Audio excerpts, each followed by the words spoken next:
덕구입니다. 감사합니다. 오늘 아침에도 매유님께서 질문해 주셨습니다. 자, 조직체에서 혹은 공동체에서 기업체 이런 데서 중간 역할을 하고 있는, 요즘은 보통 팀장이라는 명칭을 가지고 있는 위치에 있는 분들, 중간 관리자 혹은 중간 책임자 이런 분들은 어떤 역할로 어떻게 조화를 이루며 그리고 그것을 잘 역할을 해낼 수 있을까요? 하는 질문을 해 주셨습니다. 큰 박수 부탁드립니다. 제일 먼저 어떤 일을 맡았다 하면 그 맡은 자는 책임을 지고 하라는 것이니까 일단 어떤 직위에 이렇게 명칭을 붙이더라도 나는 이 일의 책임자다. 이걸 먼저 마음에 딱 정하고, 두 번째는 이 일을 언제까지 해야 된다는 기간을 정해야지 에너지가 결집돼서 역할을 제대로 해낼 수 있으니까. 두 번째로 이 일은 언제까지 해야 됩니다 하는 것을 제일 윗사람부터 전달할 때 명시를 해야 되겠죠.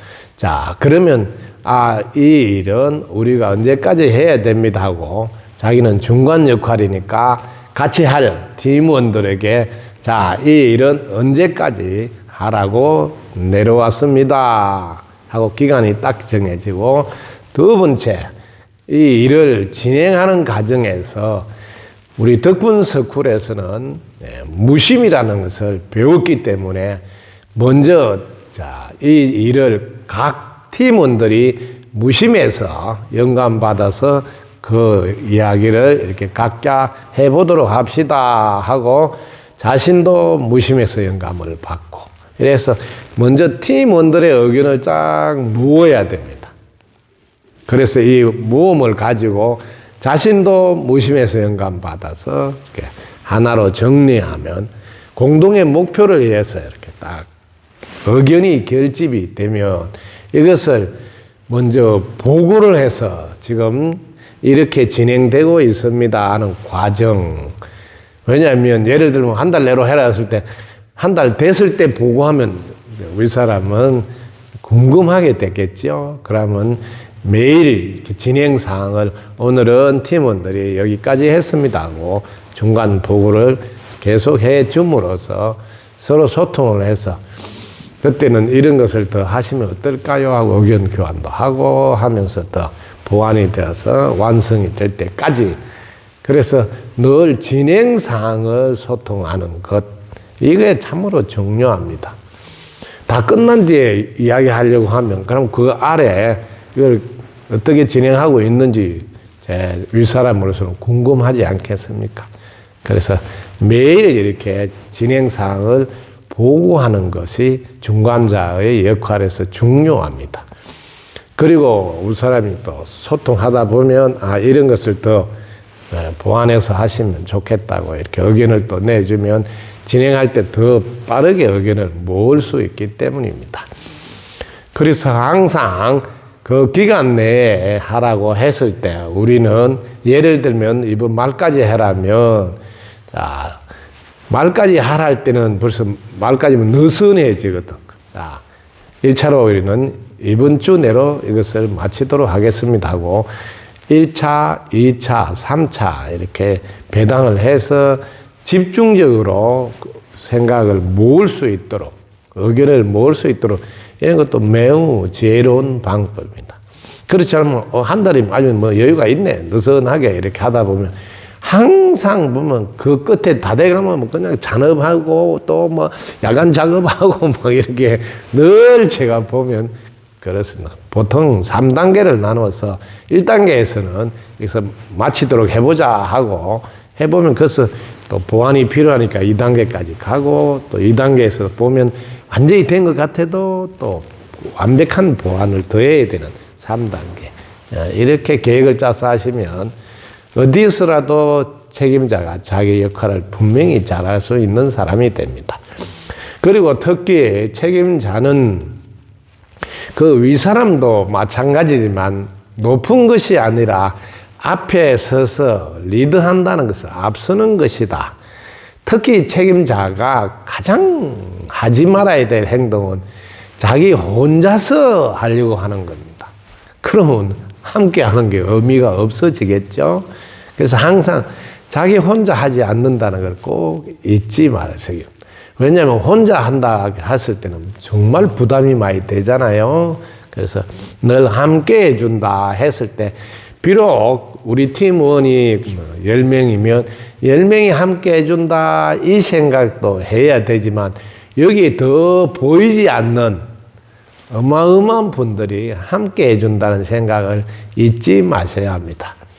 왜냐하면 여러분이 하는 일이 여러분 개인의 욕심을 위해서 한다면 전체가 함께 할 일이 만무하고 오히려 그것의 반작용에 의해서 이 잘 성사가 안 되겠지만 여러분이 하는 일이 비록 기업체를 혹은 단체를 위해서 한다 하더라도 그 일이 전체 지구와 인류에 도움이 되는 일이라면 전체가 함께 분명히 해 주시기 때문에 항상 이렇게 천군만마가 함께 해주고 계신다는 든든한 백으로 믿음으로 그 힘으로 자기들의 주어진 일에 최선을 다하시면 됩니다.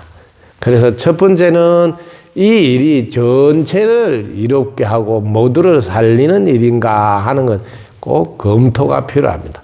그래야지 전체가 도와줘서 실제로 하고 나서도 모두에게 이롭고 모두를 살리는 일이니까 얼마나 보람된 일이고 그리고 그 일은 반드시 되도록 되어져 있습니다.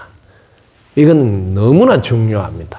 그래서 그렇게 살펴서 만약에 이게 전체를 오히려 해롭게 하는 일이면 여러분들은 아무리 이게 내가 급하게 돈이 필요하고 하더라도 그 일을 하고 나서 내한테 돌아올 가보는 어마어마함으로 눈앞에 당장 돈 얼마 때문에 그런 일을 해서는 절대로 안 됩니다. 특히 전체가 힘을 모아서 이 돈으로 그 일을 하라고 할 때 준 돈인데도 불구하고 자기 개인적으로 엉뚱한 일에 쓴다면 그에 대한 가보는 너무너무 크기 때문에 이런 거를 사전에 책임자들은 기본적으로 알고 팀원들과 함께 의견을 나눌 때도 분명하게 방향을 잡아주도록 하는 것, 이것도 팀장의 역할이라고 보아집니다. 그리고 무심의 능력은 정말 무궁무진하죠. 그때는 전지전난 영이 주도적으로 분별을 해 주시므로 어떤 경우도 행동에 옮기는 것을 제일 중요하게 하셔야 됩니다. 행동에 옮기보면 다음 또 무심해서 영감을 내려주고 또 행동에 옮기면 또 다음 예를 들어서 어떤 일에 봉착이 되면 그 자리에서 무심해서 다시 또 물으면 그걸 어떻게 하라고 해서 항상 어떤 일이든지 끝까지 잘 되도록 늘 함께 지혜를 주면서 이렇게 같이 가고 있다는 것, 이걸 잊지 마세요. 그럴 때 여러분 신나게 하는 것, 왜 이미 이루어졌다고 시작해야 되므로 기뻐하고 감사하면서 하는 것, 이 기본 자세는 처음부터 끝까지 가지고 가야 된다. 근데 이런 기본을 모르는 분들은 야 이게 잘 될까 하고 고민하면서 일을 진행하는 사람들은 기본이 안 됐는데 역할이 주어진 사람이다 하고 생각하시면 됩니다. 적어도 책임자라면 이미 이루어졌으니까 어떻게 그러면 이것을 우리가 마무리를 짓는가, 그 절차를 제대로 해내야 되겠다 이런 마음으로 하셔야 됩니다. 예를 하나 들어볼까요? 여러분 내가 이거는 콩을 수확해야 됩니다. 언제까지? 석 달까지. 그러면 심을 때 이미 콩을 심어버리잖아요. 수확할 콩을. 그러면 이미 이루어진 거잖아요. 이렇게 이루어졌으니 그러면 내가 김 매고 물 주고 가꾸고 이런 것 노력은 중간 과정에서 꼭 필요하죠. 그때 뭘로 합니까? 행동으로 한다는 거죠. 몸으로 한다는 거죠. 그래서 몸과 행동으로 무심해서 내린 영감을 지속적으로 해 나가는 것 매우 중요하다고 생각이 됩니다. 자, 무엇보다도 신나게 즐겁게 이루어졌다는 기쁜 마음으로, 고마운 마음으로, 보답하는 마음으로 하는 것 잊지 마시고 하시고, 팀원들의 의견을 즐겁게 받아들여서 같이 신나게 할 수 있게 분위기 만드는 것, 언제나 과정을 칭찬해 주는 것, 결과는 이미 되어져 있으니까요. 이런 것 하시면 되지 않을까 생각이 드네요. 여러분 덕분입니다. 감사합니다.